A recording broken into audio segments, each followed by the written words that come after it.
Real crisis in this country. And the president appears as if nothing is going on. You know, look at the recent killing in Benue State, up to today unexplained. There's more than how many hundreds killed in Plateau State, unexplained. Zamfara is almost taking over. Our governor can't even, I think he's running Zamfara from Kaduna. So when you talk about that, in all these circumstances, has Nnamdi Kanu done anything that is almost 1% of what is going on in the rest of the country? Apart from occasional stops and gyration. Tell me what is happening in the Southeast. In fact, the Southeast might be the most peaceful place. Apart from this occasional stops of people kidnapping one thing or the other. And they do it as a result of, protest on Nnamdi Kanu. There's a pretext to commit crime because Nnamdi Kanu is held.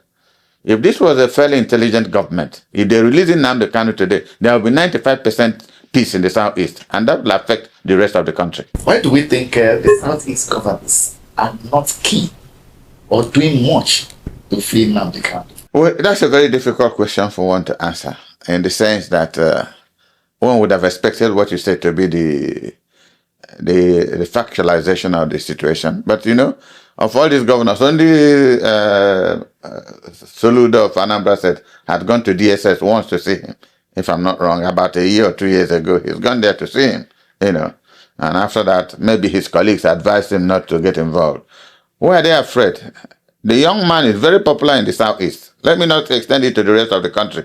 If Nnamdi Kanu comes out today, Igbos will do 90% of what he tells them to do. To the interest, not just in Igbo interest, but Nigerian interest. Because what has he spoken about in the past? Mistreatment of his people. And if that is continuous and the rest of the country don't want the Igbos, then let them allow them go. This is the summary of what he's saying. How can you can't be shorter than me and be taller than me at the same time? This is the summary of Nnamdi Kanu's theory. So he didn't start today. Hazurike has done the same thing. There's so many other people. It was the concept of Odumegwu Ojukwu himself. If you don't want your people, then let them go. And as when people talk of let them go, it appears if we are packing our luggage and going. Look at the contiguity. Look at Nsukka and Benue. There's no place anybody is going. It's the same country. The same marketing, the same. So much of intermarriages has taken place. All we're saying that there is no governance. The summary is that there is no governance. That's what is causing all the problem. The problem of corruption has become both phenotypically and genotypically specific. That's nothing. It's a genetic problem now. And it is that crisis that government is not even ashamed that they said 139 million Nigerians very poor in a country of plenty. And my president junkets to Paris, from there to what is it called, to Dubai. I have never seen a group of people that are shameless. In a country, 774 local governments, I challenge them. Let them tell you where water is running. Where? Water. So people are dying because of waterborne diseases, and they don't care.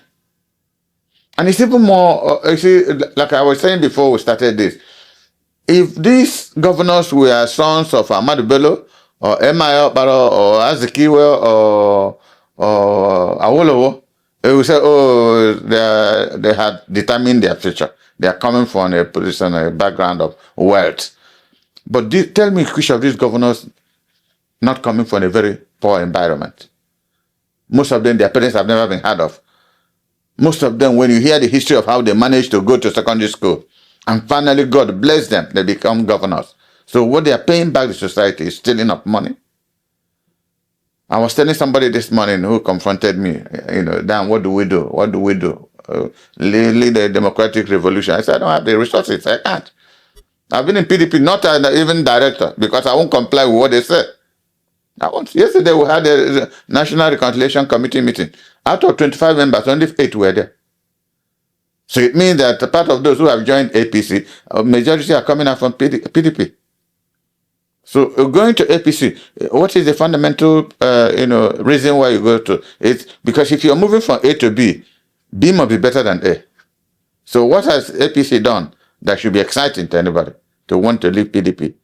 Because PDP has a track record under Obasanjo. There was debt relief that saved millions of lives in this country. Since then, what has happened?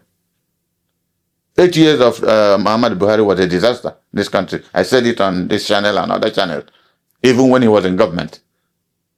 It was a disaster. There was no governance. And this president, when he was campaigning, said he was going to continue from where Buhari stopped. He's now seen the true nature of where Buhari stopped. How beautiful where Buhari stopped is for the rest of the country.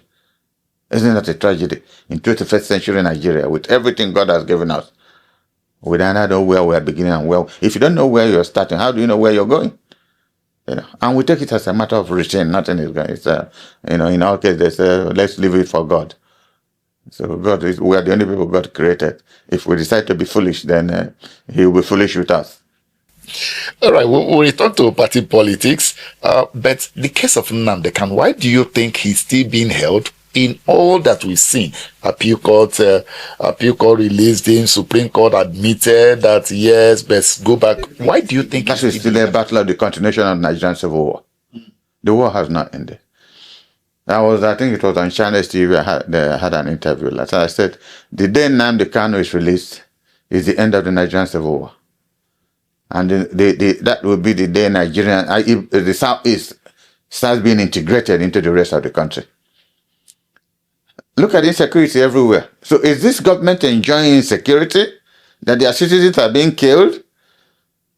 Like you were saying something earlier on. Why are our governors in the South not interested? Because the boy will overwhelm everybody. It will be an MI Okpara. You know, the people worship the name Nnamdi Kanu in the Southeast because he represents the summary of their struggle from before the Civil War and thereafter. That's how they look at him. You know? I have stopped going to court because each time I come to court to join him, both of us start crying. And I feel very emotional about it. You know? He's a very brilliant young man that this government is wasting. Would have been a benefit for the rest of us in this country, but this is where we are. This is where we are.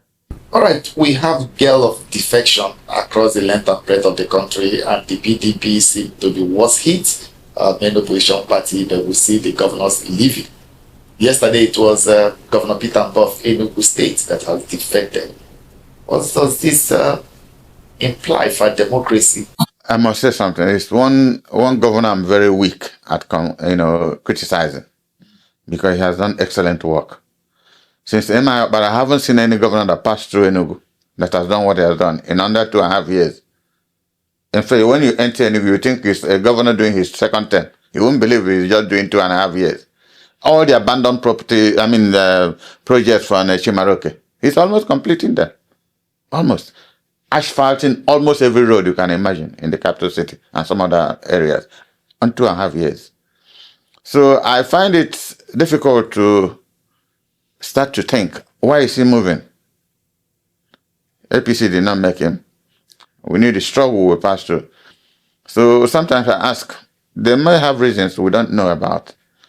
You know, it's difficult to imagine that somebody is leaving the known to the unknown. If there is anything APC has done, particularly exciting or profitable to the Southeast, then we say, well, it's a good reason. You can't explain. It's inexplicable that you're moving from the known to the unknown. When we are looking for governance, there was APC. It was existing. APC was there. And then you chose PDP for whatever reasons, you convince yourself with. And then having done that, and you won an election on that platform, defeating the same APC and other parties that ran, and then you suddenly wake up to want to go to APC. There must be something sinister about it. And I'm seriously thinking, you start thinking that there must be some, corruptive tendencies going on. Maybe they take some papers to them. And we have a president in this country, people, I don't underrate him. People take Tinubu for granted. I'm one Nigerian who don't take it for granted. If you're dealing with Tinubu and you're sleeping, you must have your 2 eyes open. Because if you know, as governor of Lagos State, there was nothing 8 years of Babangida, Obasanjo, that was not done to take that state from him. There was a time PDP took the other 5 states and he fought back again in second election and took them back. He was the only governor who survived PDP, Obasanjo in the Southwest. People tend to forget that because we all have convenient amnesia in this country. He's a man I don't take for granted. In 2003, when we were preparing for the presidential election, I don't need to call names, at a strategic meeting for that presidential election, some people were telling Atiku, you have won, you did this. And halfway article says, "Ship down. I haven't heard you say anything." I said, if I know this is the cluster of people you brought to make you win presidency, then it's a pity. Do you know the person who you are running after? He said, yes, the name is Tinubu, his friend. I said, he has won the election. He finished the election more than 9 months ago. Atiku kept his pen. I said, he finished the election more than 9 months ago, both judiciary everywhere. He finished the election. This is a man who doesn't take anything for granted. Even the wife is married in the house, doesn't take anybody for granted. And people are here talking. He finished the election for 2027, unless God will stop him. Only God can stop him. Okay, look at the disarray, the main opposition party. Look at the disarray we are in. So how do you, in this disarray, plan how to win against Tinubu? Even when a candidate has not emerged, PDP has zoned their presidency to the south. Nobody has emerged yet. The only person who can recrystallize PDP now, if P2B joins PDP, then there's a battle for Tinubu in 2027. If not, it's just an easy walkover. All right. From all you said, is PDP still strong to go into 2027 election and expect to win? We have 9 governors. We had 10 governors yesterday morning. Now we have 9. If a party has 9 governors, how many governors had APC when they started against PDP? That's not virtually nothing. What is his name? Muhammad Buhari lost election 3 times before he came up with the alliance with Tinubu, and they formed APC. And they won. So if our 9 governors are anything serious and sit down to plan, because this is strategic thinking, it is not a function of armchair theoreticians. No. You have to sit down. And do they look like people who are strategically thinking how to face Tinubu if they have not been compromised already? And it explains the spate of defections going on from PDP to APC. This is not the function of people who are serious to take over government. You know, haven't seen any of them. In fact, look at the election of 2023. The governor of Oyo State gave Tinubu 600,000 votes, and PDP had about under 400,000. So where do you think he's an active, hard-working governor? But that's an indication of why their interest is. You know. P2B, people are saying he should come back to the PDP. Why should he come back to the PDP? Well, what I'm saying is politics everywhere in the world is not a function of statistics. In terms of, if you look at what is going on in America, if America is not a stable country, Trump had run the place down. America is almost going. In fact, the news in America now is about this lock of what is happening in Gaza. That's trying to give Trump a new beginning. But the disaster in America, his spoken words, you cannot believe this is a country over 250 years in democracy. It all talks like a talk. So sometimes you look at America, you have sympathy for Nigeria. You know, if they are that, horrible at that level, we're emulating them, and you don't see any standards they keep. The only thing that, if you see a Democrat, you say a Democrat, you hardly hear this moving from here to there. But the nature of governance is nothing too exciting for one to copy. Not when you look at Trump. That's nothing to talk about. So what do you think can make P2B excel in 2027? Okay. Look at this way. In the last election, if I tell you honestly, P2B won that election, 2023. I can privately, authoritatively say so. He had 6.something million votes. Atiku had 6.something million votes. The president won with 8.something million. Even after all the nonsense that happened in Lagos State. And most places in the north, they suppressed his vote. And I did warn him. In fact, about 4 weeks ago, he was in my house in Enugu. I said, nothing has changed. People are prepared to vote for you, but you have to be prepared to take care of them to protect your vote. Because if you don't protect your vote, you're not going anywhere. He's the only one who can effectively and positively challenge this government and win. Because when you listen to him, very brilliant mind, that he said in 2 years you can turn any economy around unless you want to steal.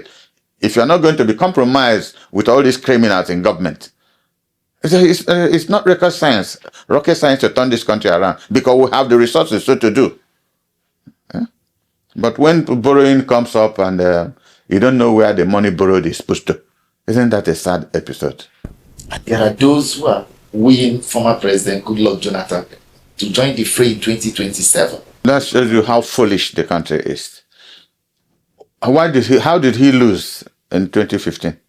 They should have asked him. And on an interview with the AIT or channels, I said I met him 5 times as president of Nigeria on his invitation. And on one occasion, I told him that he was going to lose this election. He said, "Nah, if not the respect I have for you, I will walk you out of my office." And that his ambassador in China is from Kanu. His ambassador at the United Nations is from here. And that the election is finished. That was the last time I went to his office. Then 2 weeks after, his secretary to government, Pius, called and called. I said to hell, and see how they lost, woefully. A man that had governance at Plata. And he just threw it away because he wasn't thinking. And I knew what his problem was then, but I won't say it and they are calling him to come back. Nothing absolutely exciting about him. Even before the result was announced, he had already considered defeat to Tinubu. They are counting it as part of his legacy. That result had not. Have you had anywhere in the world that you can consider only when the result has been announced? He considered defeat. That was why the former deputy governor of Edo State, who was his campaign manager, what's the name of that fellow? Ogadome. Was mad. He was still in the hall where votes were being counted. The president has considered defeat. Called Buhari to congratulate him. It happened in this country. Ogadome was crazy. Saying no, they don't accept. And they told him the person you are working for has considered defeat. He said the result had not been called. So is that the character of person? What did he do? He comes from the south, comes from Bayelsa. Was he able to impress any non-Bayelsa? Instead, they all asking to please some people from some parts of the country they believe own Nigeria. That is the legacy he left behind, unfortunately. Unfortunately, because that's the person they used to destroy Peter Odili's ambition. And it's important you know this because, Peter Odili was on the verge of becoming he was the person to have succeeded Obasanjo. He was the person to have succeeded Obasanjo, but, I was in that campaign trail, going all over the country, until something happened somewhere, and they said then they won't put him up. Somebody said, Obasanjo believed that he used his resources with AIT, my late friend, defect, and some others to truncate his attempt for a third term. There are a lot of things happen in this country. And I knew what Peter did, yes. He said, Dan, this will not work. We have taken an oath to try. My brother, if I tell you, why I joined even the People's Redemption Party with Aminu Kanu, we stare and look down myself, Aminu Kanu, SG Koku, Uche Chukwumerije, and I would say, how can we continue this way? And one day, Aminu Kanu was looking at me. I said, I was born in Kanu. I regard myself, until recently, I don't feel Kano State as my state of origin. That's what I was feeling. It didn't mean anything to me.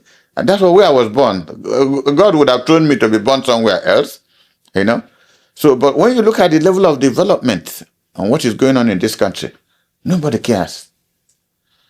So, after my interview this morning, the governor called me. He said, please, this thing you're saying might cause a revolution. I said, will it cause a revolution? I hope it will be a positive revolution. That will have 774 local governments and water is not running in one. And you're telling me about revolution? What is the revolution? That millions of our citizens are dying? So do you go to your village to know the problems in various villages in this country? And you see governors move, attending function in their state capital, they are moving with 17, 20 SUVs in the state capital on the 10 minutes drive. Half of the vehicles are empty. All over the country, not just one state, not two, all over. And these are children of very poor parentage that God exposed and brought them up, elevated them to power. All they are thanking God is this kind of, Dubai-oriented kind of lifestyle. You made reference to third term agenda, but recently, former President Obasanjo denied ever seeking for a third term and even went ahead to say, if anybody has an evidence. How do you have evidence? Well, he's right to say that because you won't have any evidence. But those who have evidence will not come out to say. But I can come out to say, and he hears what that Dan Olasi said, if he won't challenge it, because he knew what I told him, that you cannot go ahead with this. And that was why he stopped Peter Odili. Because Peter Odili was accused of using members of the National Assembly to truncate Totten. So you can see then what is his name? Nwabara. My people said, that is the period of my people told me not to vote for Totten. Because it was in the bill that is being discussed. It was in the bill. My people told me not to vote for this. My people said this. So finally, Obasanjo discovered it was Peter Odili who did that and then truncated his presidential ambition. I have seen things in this country. I was called into the villa that the president wanted to see me. In fact, I was at Arondizog for a burial. The mother of my now late friend, Apple Engineer, Emmanuel Okoro, the mother died. I was at Arondizog. And I was told that Ken Naman, then he was president of Senate, wanted to see me at all costs. So when he called, I said, I'm in Arondizog. And the road was so bad from Arondizog coming out to Maya. He said, Dan, you must have to come. That something is spoiling. I said, okay. I took off with my cousin-in-law, Dr. Kam, and we came into Enugu about 9 o'clock in the morning, drove to Ameshokonan, entered Jim Ken Namanis house, who was staying there, later Sisiono. I said, what's happening? So Ken sat down, sit down. Each time I come to the villa, I see you. There's something between you and Obasanjo. I said, so my friend, that is, we did one or two things together in campaign. He said they're preparing for a third term. I said, which one is third term? He brought out the bill. So I said, tomorrow let's go to Abuja. So in the morning we all flew back to this place and I went to the villa. So I said, Baba, what is this? Extension, that's something they called it. The house was going line by line. Then it was the former governor of Katsina State that was Speaker of the Federal. Is it Masare? Yeah. They were going, and in that bill, that was the time they put in to create the sixth state in the southeast. That was why people were annoyed. We would have gotten a sixth state to be like other zones, apart from Northwest that has 7. So the Masari was going line by line, approving things they want to approve, and the House was supposed to approve that the sixth state for Southeast. But Ken Naman, unfortunately, I didn't know for whatever reason, the Senate truncated everything. That's how it ended. So Obasanjo had visited Paris and was flying back from Paris to Nigeria. I was in this hotel. My phone rang, it was Olusegun Obasanjo. Because I had told him earlier on that something was being planned and he denied that he didn't have an idea about Totten. Then when he called, he had landed, he said I should come to the villa. That was how, what was the name of that person from Bayelsa that was then acting or managing director of NDDC? Alaibe. Then they promised Alaibe that they were making governor. That's the money from my brother squandered. And they have wasted it. You see how God works. All the money Andy collected. He has gone election. How many times now? And all money gone. Selling their things now. Don't ever doubt what God can do. If God gives you the ability, the opportunity to help your people, try and help them, honestly. We have a situation in this country, we'll give you 1 naira to function. They eat 80 kobo. And they suddenly discover that 20 kobo will not do anything. And they eat the remaining one because nothing will happen. And nothing happens. Nothing happens. This is why I was sad that this young man in Enugu had to leave PDP to go to APC. So what is the reasoning? If you leave A to B, B must be better than A. Is APC better than PDP? At least we'll have a legacy record of debt relief for Nigeria. 8 years of what is his name, Muhammad Buhari? There was no governor. We're now in the 2nd year. Like I had given credit to this president. If anybody, including P2B, had taken over after Muhammad Buhari, they won't perform any magic. The only thing is probably the person who would have planned better.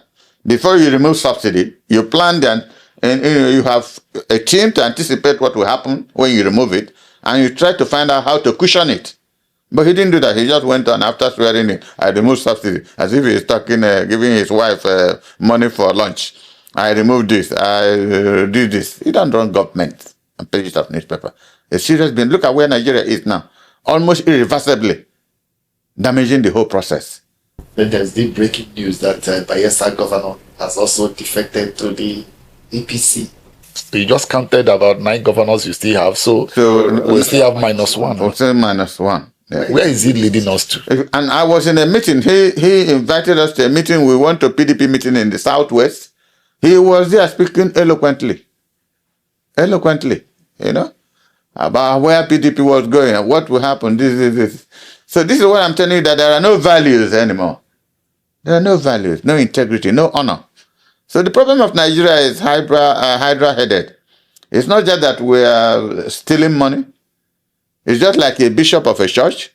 On Sunday, they collect money in the church and give him to keep. He is the keeper of the money. He comes into his room midnight, he gets up to go and take some.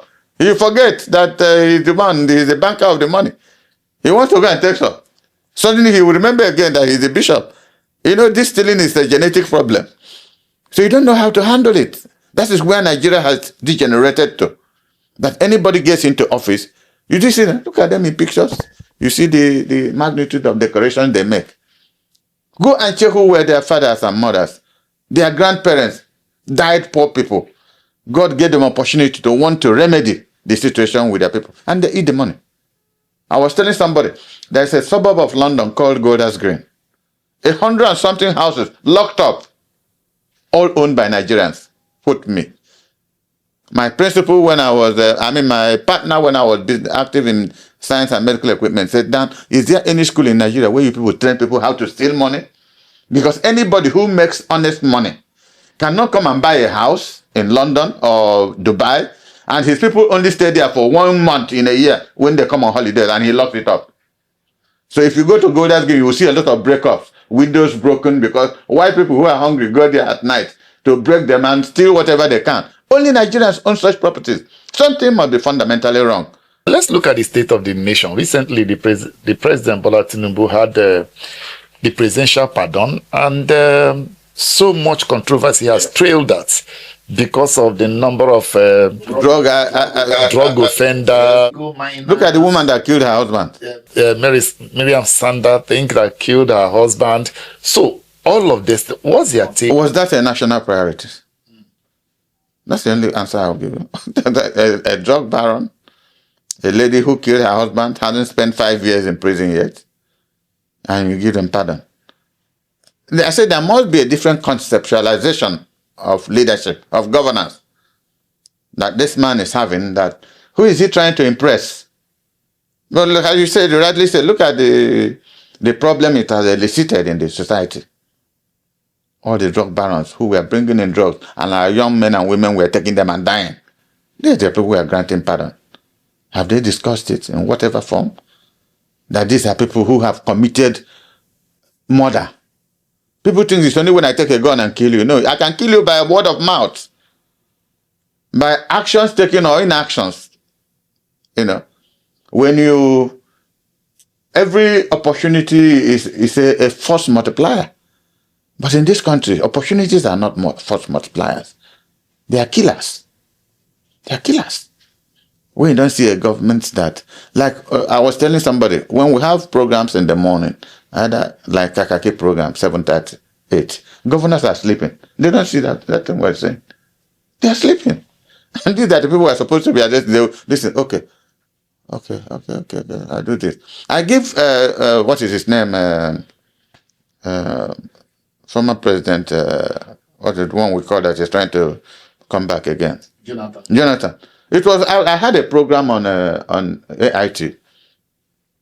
What delayed me was that Dr. said, come over, let us have a cup of tea. I said, no, the flight going to Enugu, I will miss it. And I landed in Enugu. My phone was ringing. I said, who is this number? This number I don't understand. And I answered. He said, my name is Dr. What is this one that working with the AIT now? He was chief press secretary to Jonathan.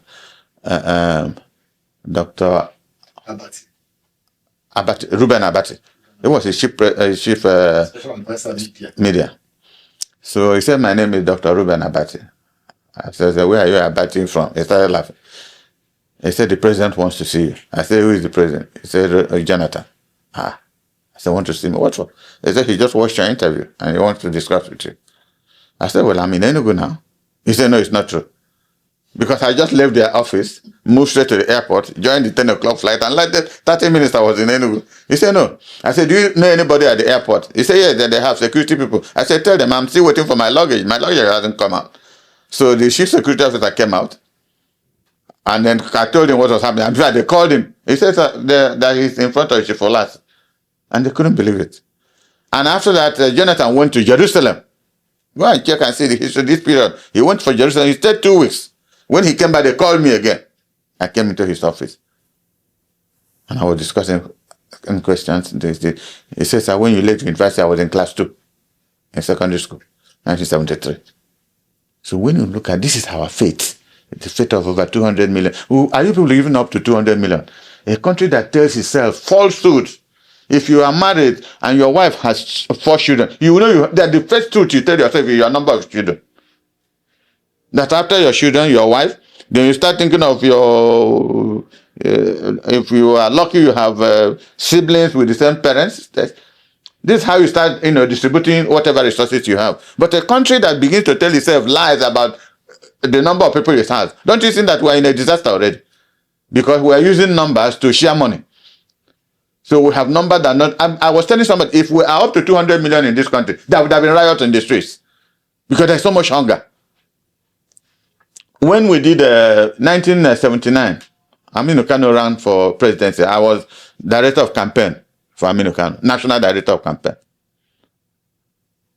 So he ran for presidency. We were in his house in Kanu and doing calculation how we seize power.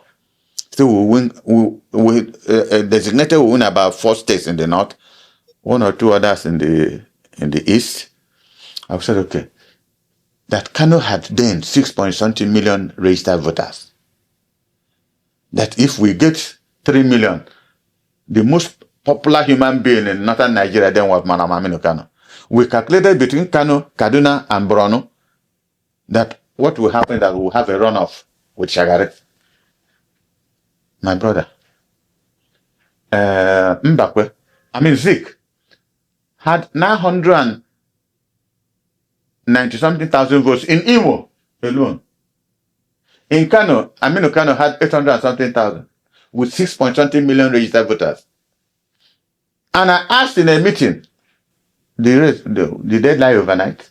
Anybody from the southeast that is supporting Tinubu, you are an enemy. You're not a southeast indigene. No, politics is about whoever is trying to finish your people and you're supporting the person, you are complicit. You're complicit. So, ethnically, religiously, Tinubu has excluded us. I can discuss Tinubu. He's the leader of my party. I'm not a member of Labour Party. Any day you see members of Labour Party, you can ask them about P2B. You're a Southeast leader. Yes, I'm a Southeast leader. You're a big voice in the Nigerian politics. I'm a big voice in the world economy and Nigerian politics, but I don't want to discuss P2B. Did he offend you? No. You're just afraid. Because you are the one. Because of hatred for Igbo. Absolute. When he was campaigning, when he was doing his primary, he did not go to Southeast. He rather, when he finishes other zones he thought was important, now came to Abuja and say they should all come and see him. When he was campaigning, he said the Southeast will have soaked slice of bread. That's what they will get from. Not slice of bread though.